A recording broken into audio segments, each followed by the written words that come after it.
Hello and welcome to episode 49 of Nolo Time. My name is Obed and with me is Orlando Swoller Bear, Mr. Joel Young. Wow, I'm feeling swole now, man. Summertime. Hey, What's good, Obed? go to the gym like almost every day. It's like, I text you. It's like, oh yeah, sorry man, I was at the gym. I was like, man, this guy's gonna get ripped. Sun's out, guns out, right? Oh, Although in our situation, that's good. in our situation, there's not really much sun this whole week, dude. It's been rainy and cloudy, and it's gonna be that way for this holiday weekend, which is but at least we have time off, right? Oh yeah, I can definitely use that extended weekend for sure. Catch up on stuff and gaming and maybe watch a couple movies. So I can't wait. I know Han Solo. Yeah, hopefully, I'm hoping that movie does well. I'm not planning on going at least this weekend. I don't know if I may see it later. One of those things. We do have some breaking Star Wars news as well tonight. But Joe, before we jump in, we got some unfortunate, sad news. Yeah. That just broke out about an hour ago. So John Bain, also known as Total Biscuit on YouTube, passed away. He was just 33.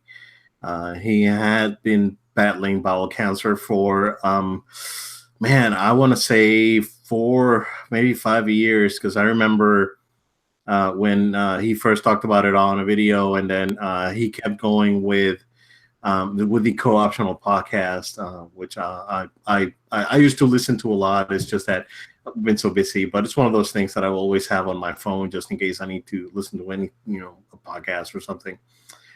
So unfortunate news. He was very talented, very by the I don't want to say by the book guy, but he was very assertive with his criticism on gaming, and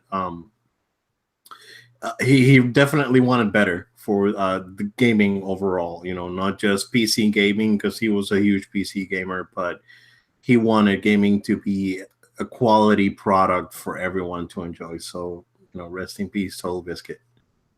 Yeah, no, definitely. I feel bad to hear this news. I saw it and said the gaming just lost another legendary individual there, because he definitely left an imprint with his commentary, with his opinions.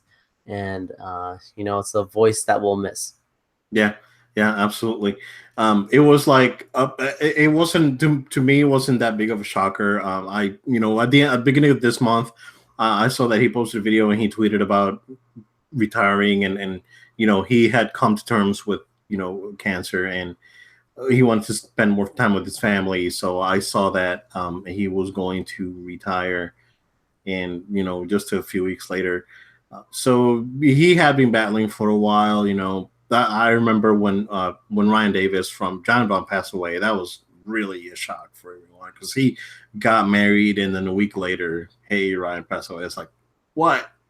And he was like really unexpected. So that was another big one. But that really bummed me out. But I think John was a very well liked by, I'd say, most everyone. There's always going to be haters out there, but he did a great job at swatting away at them, and he surrounded himself with very positive people like Jesse Cox and all those guys from the co-optional podcast. So I hope that his family's doing all right. I know that he had a son, and I'm hoping his wife's doing good. So rest in peace, man. Yeah, for real. And then we do have a quick update for you guys, because we wanted to push this E3 thing up until the week before E3, but there's too many leaks. There's a lot of stuff is coming out. So there's a lot of leaks out there. There's news, waves of news that are coming in and out. So we're moving up our E3 predictions episode that was scheduled for June 7th, and we're moving it to next week. 31st. So May 31st, we're going to go ahead and record that for you guys.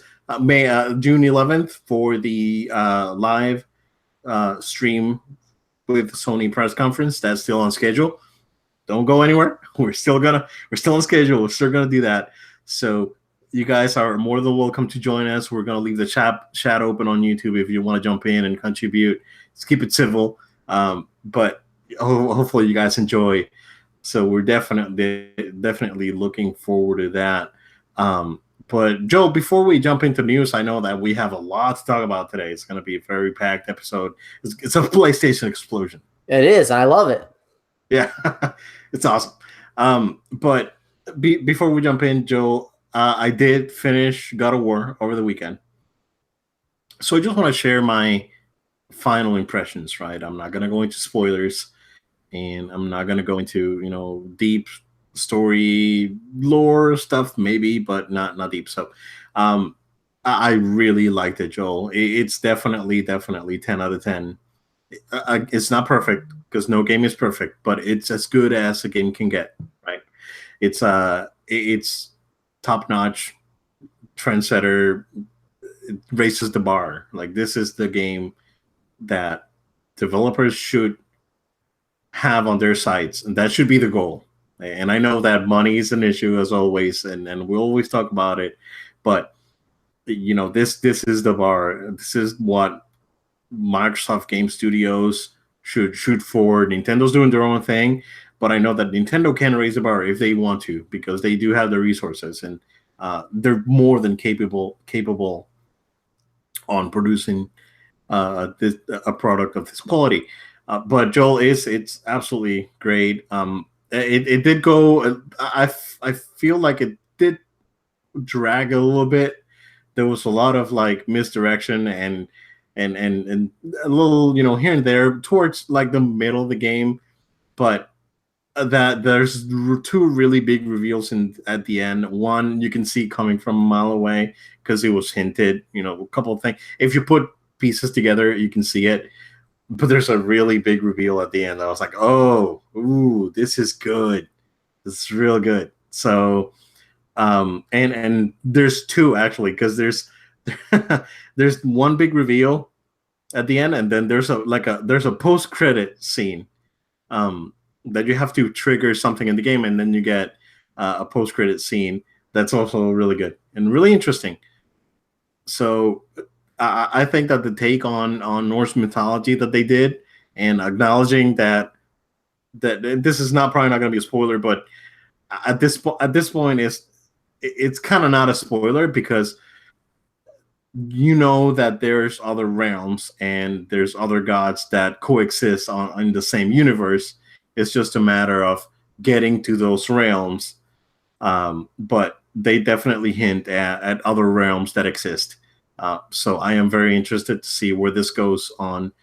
They said, what, 4 more games or something like that, Joel?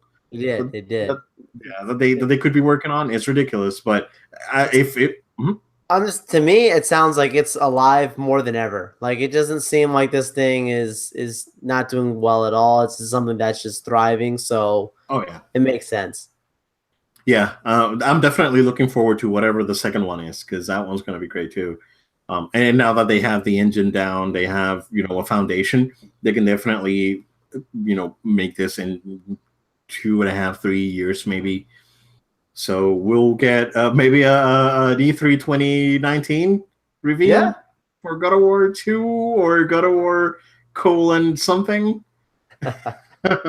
We'll see. But Joel, I don't know if you saw what the news that just broke about Boba Fett. It did.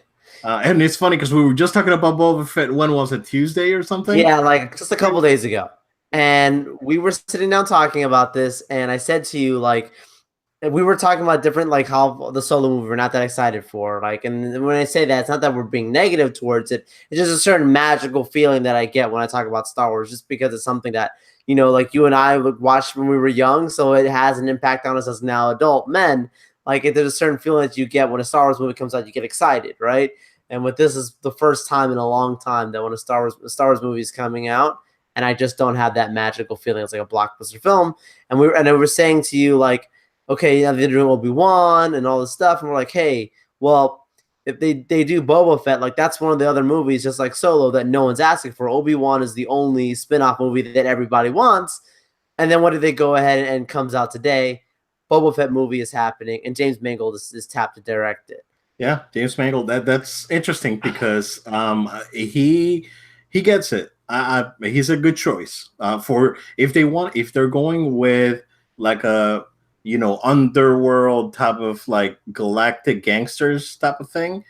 I think he would be great. He's a great choice for that.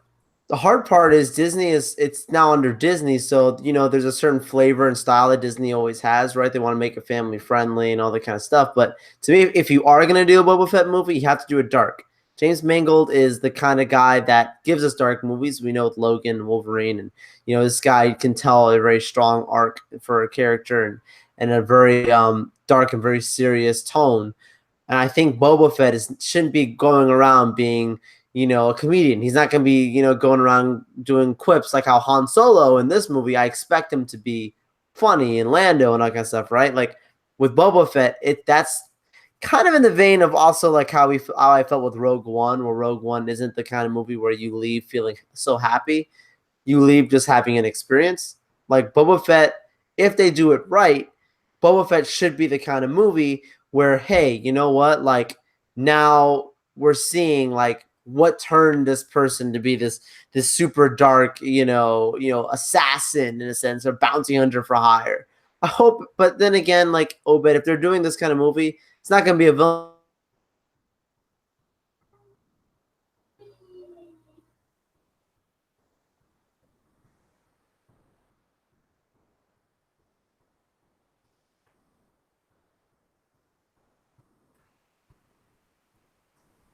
Sorry, I think we had some technical difficulties. I lost you there for a minute, Joel. Are you back? I'm back. Did you hear me now?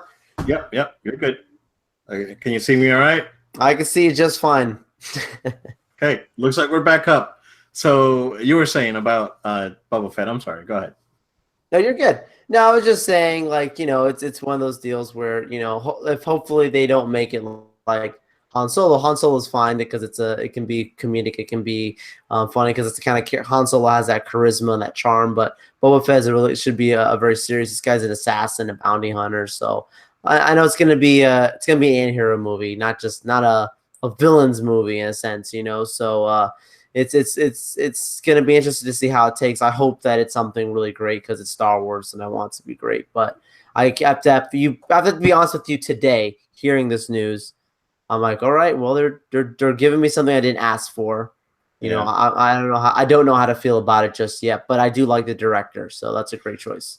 Yeah, I wonder if they're gonna bring Tamora Morrison that played Jango Fett on the prequels to play Boba Fett. I mean, he was supposed to be a perfect clone of him, unaltered clone. He'd be great to come back.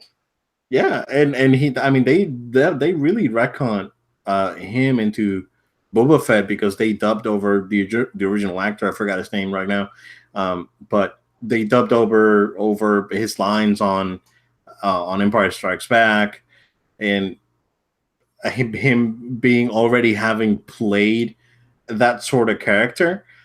So if they get him to play like a more rugged Jango Fett, I think that would be pretty neat. I mean, he's an okay actor. I mean, he's not terrible. He's not great either, but with the right director, he may be pretty good. So we'll see. Yeah, could be great, man. Yeah. And moving along, Joe, they just announced, or they not announced, but revealed just yesterday, Battlefield 5. I don't know if you got a chance to watch the trailer, which is more of a concept trailer. It's supposed to be in engine. They didn't really show true gameplay. I guess that we're gonna have to wait until EA's E3 event on that weekend.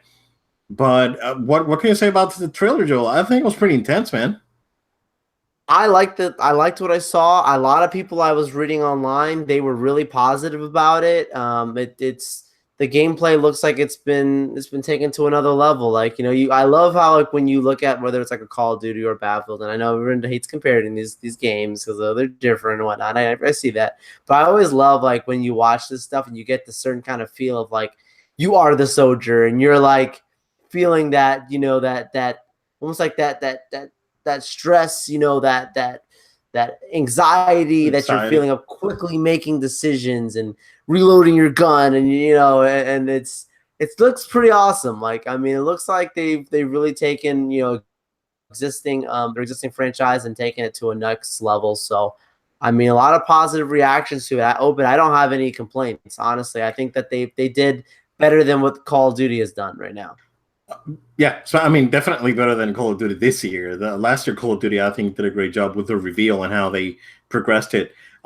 Interesting is that it looks like it's an alternate reality World War II scenario, because it seems like there's things that are off. Like I mean, come on, guys, if you're going for video games for historical accuracy, you're looking at the wrong place. Yeah. Wrong place.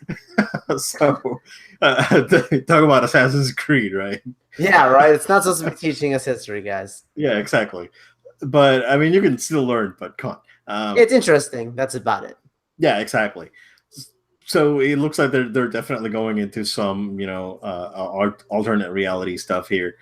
I liked the trailer. I think the trailer was pretty intense. It was pretty good, and I definitely like what I saw. The way they're using lighting and coloring on the graphics engine looks real nice. The only thing is that, Joel, people are it's the internet. People are dumb. Oh, here it comes. Here it comes.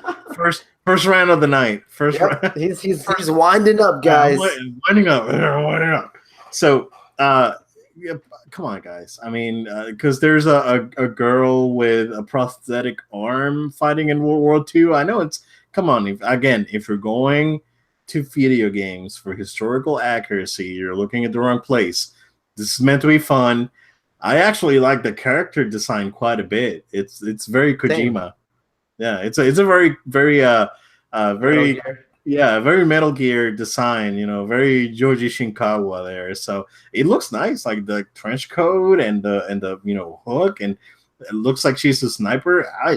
I like it a lot. So, sorry guys, you're disappointed for nothing. I know, right? Like, it doesn't look historical, it doesn't look accurate. It's a game, guys. Just get with it, have fun with it. It looks cool. Hope for the best. Yeah, absolutely. And Battlefield has always been known to me to be have a better gameplay experience than Call of Duty. I played quite a bit of Battlefield 3, a game that I bought because I just wanted to play something different, and I was never a big FPS guy. So I went ahead and got Battlefield 3, and it was great. And I actually ended up playing it for a while. So, yeah.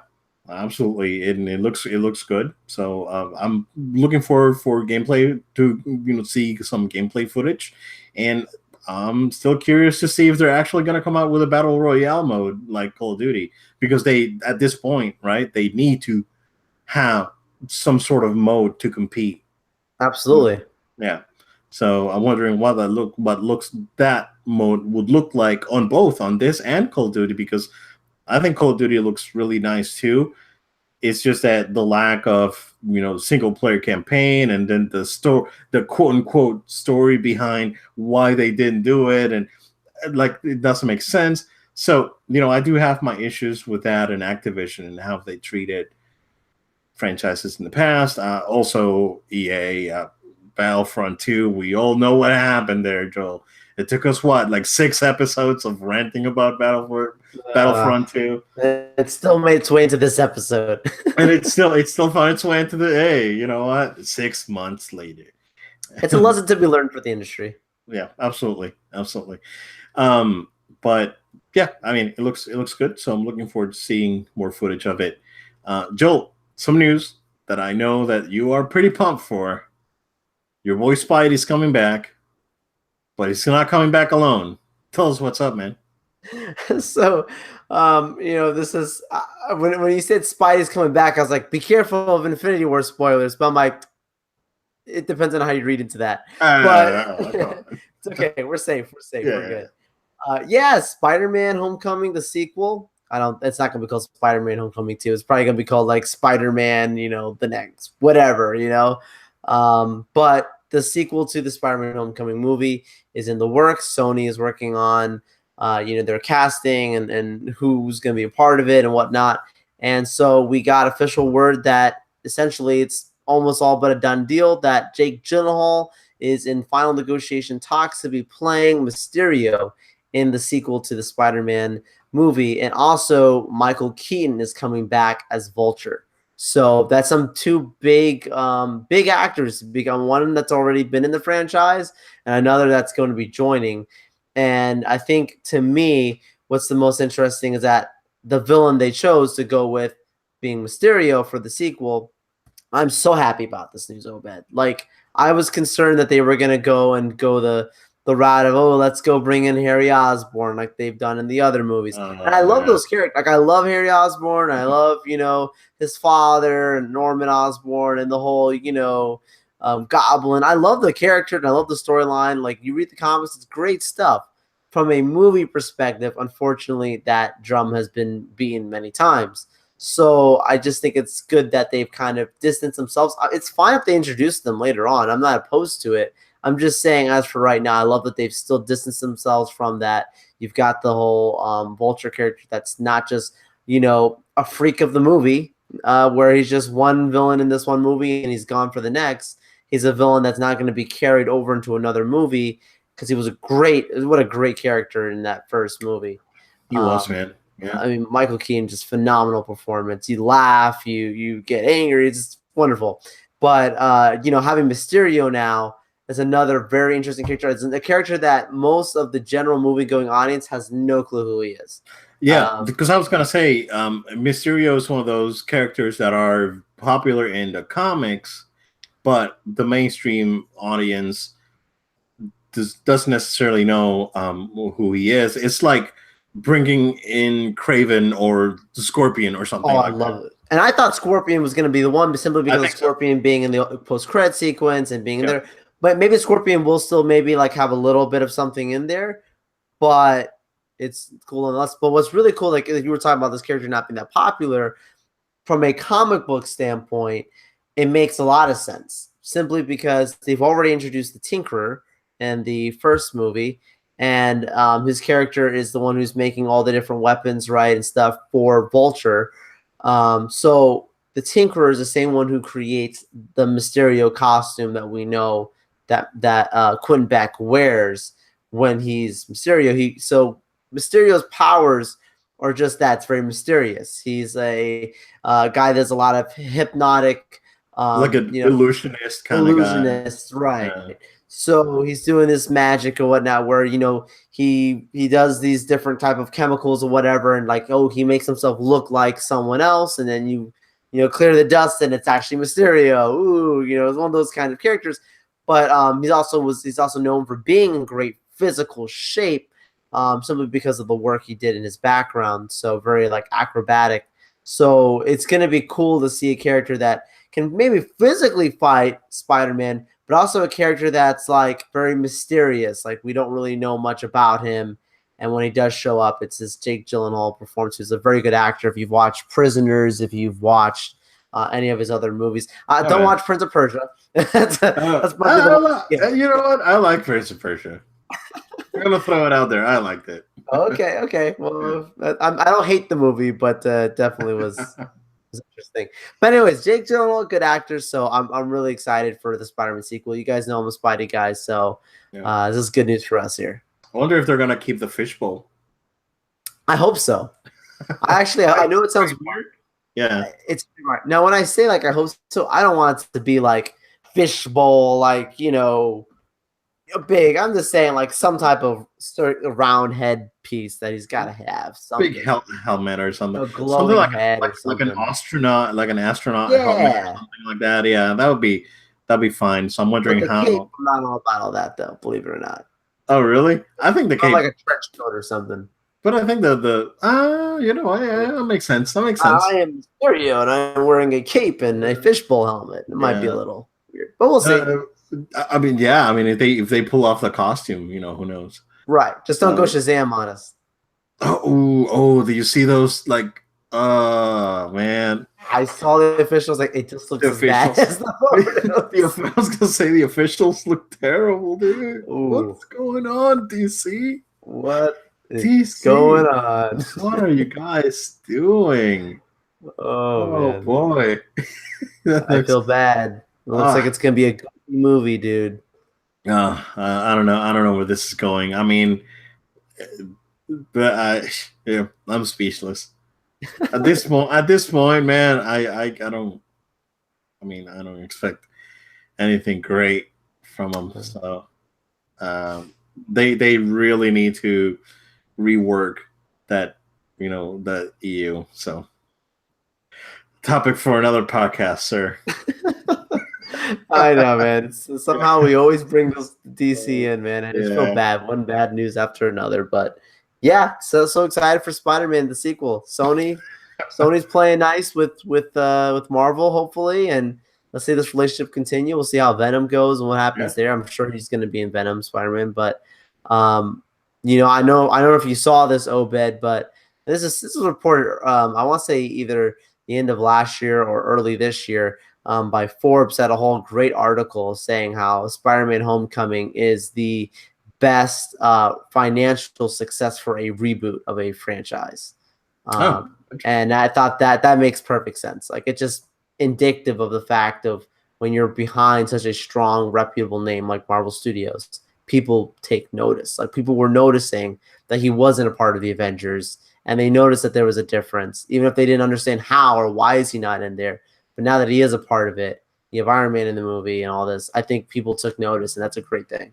I actually kind of find that interesting because, in my opinion, the Batman, uh, the Christian Bale, Batman's that was definitely a really good reboot there, considering what the last Batman movie was. I don't think it's as a franchise. I just think it's as the first reboot film, like Batman Begins money versus, Yeah. that's Because more like Batman that Begins sense. didn't do it did well enough, Right. but it didn't do like super Right. crazy I think the numbers. context, like the first one rebooting it, Got it. Okay, yeah, that makes sense, and absolutely. Cool. Yeah, definitely looking forward to Spider-Man Homecoming was good, and Spider-Man was great on Infinity War, so we can definitely use more Spider-Man, man. Love it. Yeah. Joe, another PlayStation exclusive actually drops tomorrow, maybe today if you're listening to the podcast the day after we record. But Detroit Become Human, it's going out, and reviews are out today. There was a lot of concern because normally games that review embargoes are either the review embargoes are up either the day before or day off. Day off to me is it's a lot worse, but normally we don't expect scores to be great, which sort of is the case here. This is more of mixed, but it's actually on the good side. But reviews dropped for Detroit Become Human, and I'm just refreshing my page here, and it is still sitting at 80% on Metacritic, so it's doing pretty good. Yeah, no, I read a lot of different reviews for this game. I've been really excited for the marketing for it. Like they have a really good commercial I've been watching during the NBA playoffs. They've been running a lot of good TV spot going forward, and every time it comes on, I'm like, just sit there, like this looks like a really good game. But the reviews are showing that it's actually decent. It's saying that there's a lot of, I think the best or strongest point of it is it may not be the gameplay, it may not be graphics, even though the game looks like it plays good and the graphics are good, but it looks like the strongest point of this game is going to be its story, and it deals a lot with slavery and identity and different interesting concepts that in a creative and digital space you can address in unique ways. And I think that's what's going to be the part of it that people take away from it, being like, oh my goodness, I was emotionally touched or hit by this game. And if I think, Obed, some of the games that you can hear in our best games episodes or whatnot, but games that we love the most are the ones that affected us emotionally or we had an attachment to it. Of course, we love all the other added features to it, but I think this is a good report, a good review to hear that most people are saying that, yeah, this is a really, really fascinating story. Yeah, David Cage has been known to actually make pretty good stories. He sometimes seems like he's a little. He projects himself as an artiste. Since he's French, let's say it like that. Artiste. Yeah, artiste. But I think that his heart is in the right place, right? And he's doing these stories, and he's trying to convey a message, even if it's through sometimes like on Beyond Two Souls, the gameplay was a little bit convoluted. So even if it's through some convoluted gameplay, he's still trying to make a point. He's trying to put out a message, and his games are pretty well received. Heavy Rain did really well critically. Before that, Indigo Prophecy did well as on when it came out on PS2 and PC. So another good exclusive for PS4, man. These guys are taking risks, and it's paying off. So yeah, no, it's good stuff, man. It's a good like when we can give a good report on a game. We hate to talk trash on these games, so yeah, that's why we don't talk. That's like that's why we don't talk about Xbox games. Oh. Cha-ching! He took it there, guys. Oh, no. Again. I'm joking. It's okay, Obed. Speak your mind. No, I'm. Hey, you know what? Gears of War looks fine. It does. It does. I'm not gonna spend $500 to play it, but that's what it is. Anywho, Joe, let's jump to the PlayStation news. How's that? Wow, it's funny. It's all PlayStation from here out. Yeah, pretty much. It's not my fault. Our boy John Cordera went out there and spilled like all the beans. So, John Cordera, if you guys don't know, is a guy that CEO of Sony Interactive Entertainment. He took over Andrew House's job when Andrew House left, which was when was Andrew House's like last official day? Was this like the end of the year or the end of the quarter? Like maybe March or something like that? It was end of the quarter, I thought. Yeah. So Cordera took over Andrew House's job, and I'm actually going to look for the actual for the actual quote that he said, but he made a comment about the PS4 reaching end of cycle. All right. If you know about technology, YouTubers, people in the games media, end of cycle does not equal end of life, right? Because people are doom and gloom, Joel. I heard those words literally from an Xbox fanboy, YouTuber. But doom and gloom, man. I was like, doom and gloom with 4 gigantic exclusives that still haven't come out yet, plus another one in the works, plus whatever third-party offerings. Come on, doom and gloom.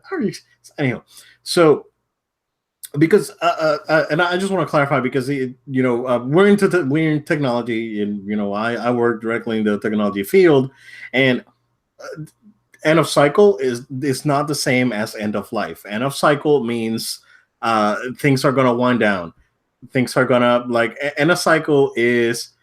It's really hard to put it on words right now because every year we get a new iPhone. Every year we get a new generation core processor and a new NVIDIA graphics card. So it's really hard to put in a cycle in a proper way right now. But think about it this way: end of cycle is when Volkswagen changes the headlamps on the Jetta just to extend its life for another 3 years. That's in a cycle. When the new model Jetta comes out, that's end of life for the previous model. So that's a big difference.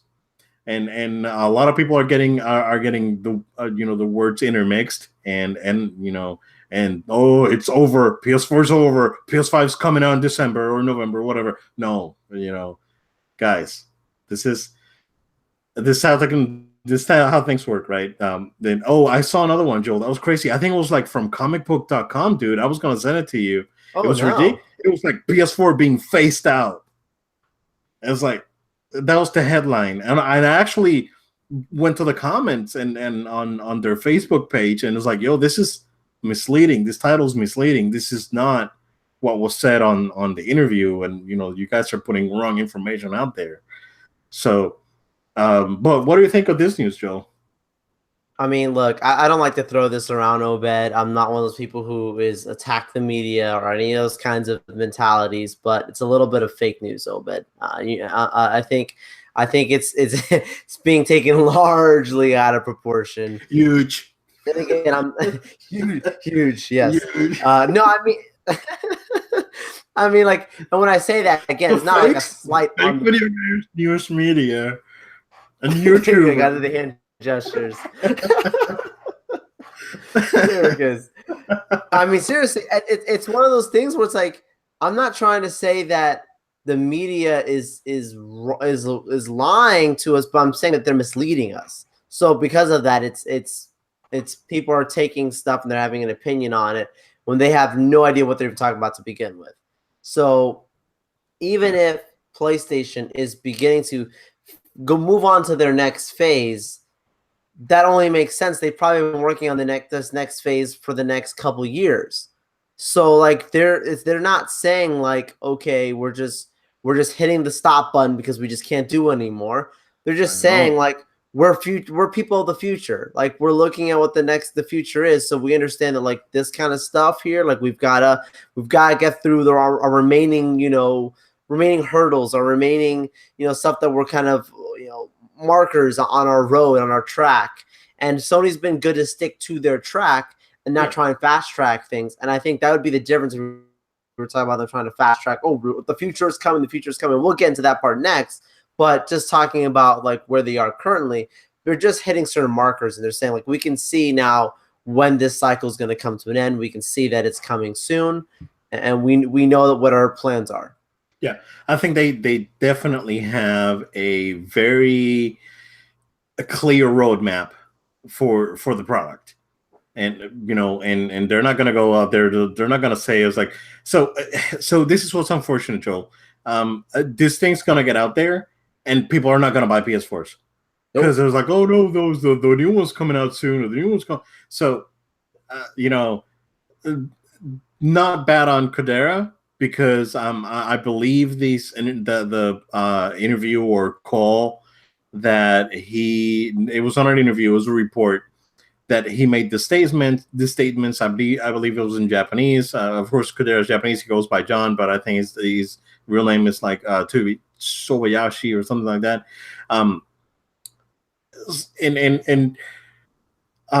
I think that it's unfortunate that maybe something got lost in translation, and that these words are being taken out of context, and people are grabbing the words and running. Like, oh, it's over, it's done. No. So just to give you an example, Joe, PS4 came out 2013, PS3 came out in 2006. They started R&D on PS4 in 2009, 3 years after the PS3 was out. So that's when they started doing R&D for the next console. Wow. So they probably started R&D on this thing sometime last year or immediately after the Pro came out. And that's when they started doing, R&D for this, this new device that they're working on. So once they start that, and I think what he meant by end of cycle was not necessarily even end of cycle, but I think is that they reached market saturation. That's what I'm saying. That's a goal. I think that would have been the right wording, and they probably took it out of context because at this point, there's 70 plus million PS4s out there. At this point, everyone that wants a PS4 has one. So you're gonna start ingesting fans from Xbox, PC guys. You're gonna start putting more PS4s out in Japan.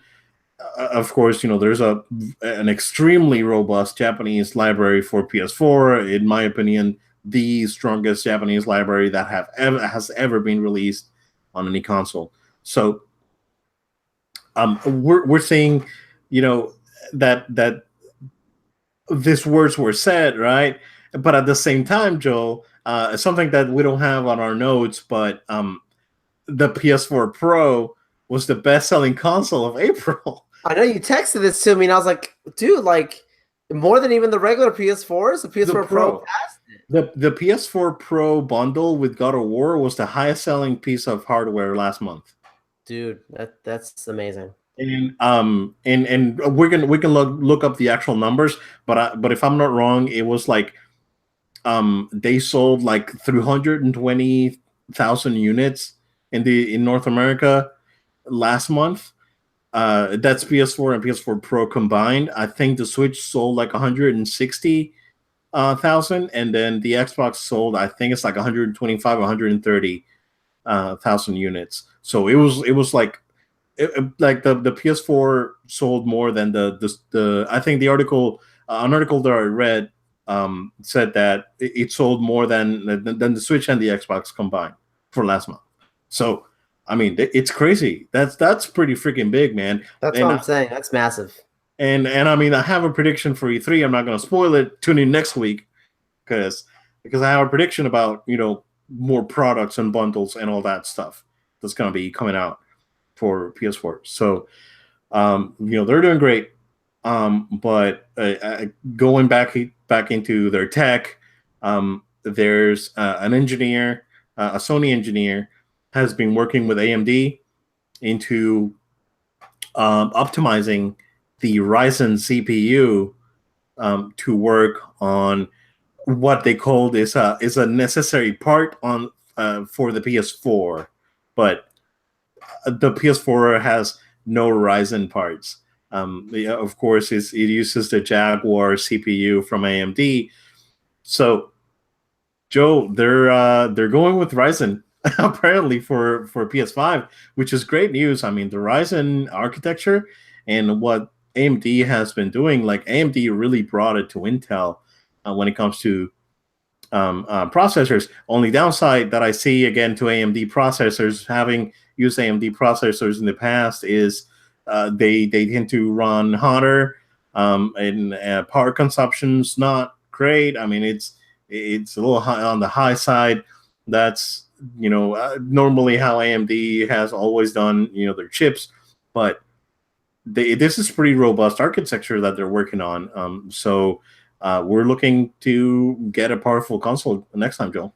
I think I have a question to throw it back to you, Obed, because I know you understand this a little better than I do, in the sense of how is this in any facet something that is gonna affect, or is this in a positive or negative? I'm assuming positive.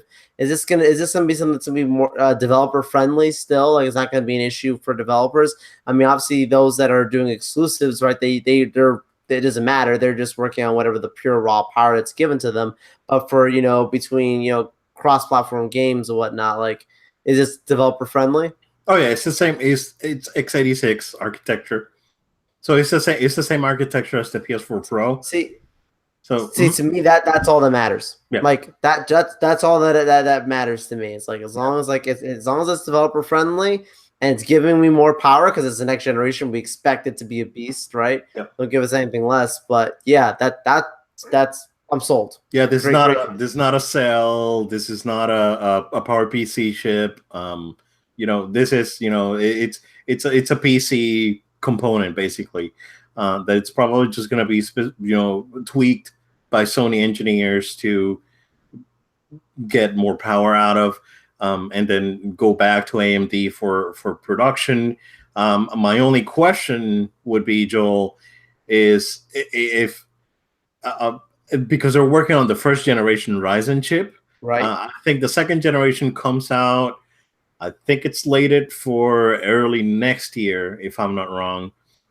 But my only question would be, if this is good, is this the actual CPU, or is this the one that has the embedded Radeon graphics on it? That's a good question. Because it doesn't specify. At this point, I'm assuming that if they do a separate graphics chip, it's going to be an AMD processor. But there's I don't know if you saw Joel, this week Razer, they unveiled the new Razer Blade model for their laptop. And the way they did kind of like what the Xbox One X has for cooling for the laptop. So what they did is really cool, because they did the graphics chip and the CPU. So the GTX 1060 that they're using for the laptop, and then right next to it, it has the Core i7 CPU, and then it has a vapor chamber fan, or basically a vapor chamber cooling solution, much like what the Xbox One X has, to just cool the laptop. And I'm wondering if they're going to do a separate graphics chip instead of an onboard graphics like what they did on the PS4. So we'll see about that. I mean, based on those specs that got supposedly leaked a few weeks ago, 14 teraflops is nothing to laugh about. That's Serious. that's 4K 60 right there, man. That's serious stuff. So I'm really pumped for this thing, man. I'm really excited. I'm a huge nerd for CPUs and all this stuff. So when I heard that they were working on, they were tweaking it, and I was like, oh, that's it. They're gonna use Ryzen. My only concern again is they need to have a really decent cooling solution, because if not, there's gonna be some problems. And too powerful. Yeah, well, the thing is that those blows up on you. Yeah, I know. It's like when you see those Amazon reviews of people buying i7s, and it's like, it melted my motherboard. Yep. Yeah, it's like, dude, seriously, you need a fan on this thing. For real. So, as long as the cooling solution that they put on their console is good, that's not going to be a problem. Only concern would be that Sony likes to make their consoles smaller, and I mean, Sony's a hardware manufacturer. They'll figure it out. But they need to make sure that chip has excuse me, enough room to breathe, and that's very important. For sure. Yep. And the last bit of news that we have about PlayStation, Joel, is that also John Codera said that, just talking about PS4, PS5 real quick before moving on to the last piece of news. But the last piece of news concerning PS5/4, or whatever you want to call it, is that John Codera also said that they do not expect they expect, I don't want to use the wrong words here, and I don't have the quote with me in front of me right now, but it was that they weren't expecting revenue to necessarily grow until after last quarter of fiscal year 2021, was it? Yes. Fiscal year 2021, which ends on March 31st, 2021. And that's when they expect revenue for the division to start going up again, which means that a late 2020 launch again, as I kind of you're on the record. Yeah. That's the viable date for the launch of this new system. So 3 more years of PS4, it's gonna be fine. You guys buy your Pros, buy your Spider-Mans and your God of Wars, you'll be fine. Don't worry. Yeah, have fun. Awesome. But the last piece of news that I have is that Joel, if you're not too familiar with John Codera, he was the Walkman guy back in the 90s. So he was in charge of the Walkman division, Discman, the portables back in the 90s, mini disc players. Sony came up with some really nice earbuds that I remember I used to have them, that were in ear instead of on ear, like the regular standard Walkman. headphones were back then. So they actually came out with the in-ears back in the 90s with the bass boost or whatever they call it for Sony tech. And those were back then John Cordero was the guy in charge of that division. So they asked him about portables, and he does say that he believes that uh, they're not ready to give up on portables, and they may give it another whirl and see what happens. So I know that you were kind of excited because you love your PSP, man. Yeah, this brings a smile to my face, not Thanos style. This That's like good. like legitimately, Obed. Like I felt sad when I heard the Vita was coming to the end of its life cycle because I was like, this is probably the end for portable gaming as it relates to Sony. And I was like, I still wanted that PS Vita 2 that people had rumored and talked about for a while, and ideas were thrown around. Like, and I still want that. And to hear him saying like there may be a chance that we try and get back into this thing one more time, Obed, if it's something really like, and I know it doesn't, it may not make sense. This may be something that's like, it's weird. Like, why would you do this? You're doing successful with your home consoles, and there's already a space for portable gaming, and that's Nintendo, and and even that's starting to shift and change in its own way. And you have the rise of cell phones and cell phone tablet gaming, and why would you try and get back to this thing that was from an old age?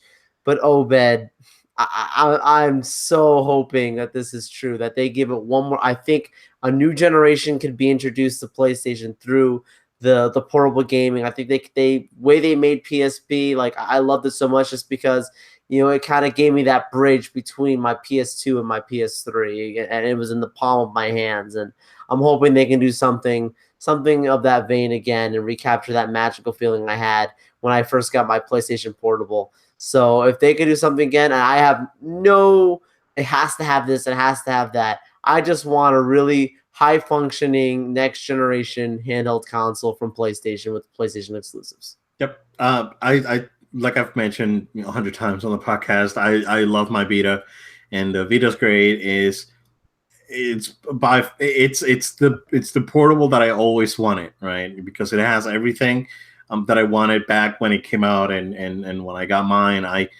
I got my few hundred hours of use on mine. I'm good. It's a nice device. I still crack it open every once in a while. The most use I use it for some remote play. Now That's great. yeah, that's probably the most use I have for it right now. Because there's not I like to buy the physical games. There hasn't been a lot of really good sales on Vita lately on PS on the PS Store. So games are getting expensive, as we mentioned last week. They're phasing out or production on the cartridges is stopping. So physical games are getting expensive on the Vita, and whatever's out there is basically what it is. I mean, I saw copies of Marvel versus Capcom 3 or Ultimate Marvel vs. Capcom 3 on eBay, Joel, for going for like 65, $70 already. So, and that game hasn't been in production in a couple of years. So, um, we'll see how those prices get. Of course, there's always importing. You can import your games if you like. If you can read Japanese, that's awesome. I can't. I can barely understand some, so I'm not there yet. But I may be able to get through a menu, but that's it. But I would definitely love to see another handheld from Sony. Absolutely. The time's about right. I mean, the Vita came out 6 years ago.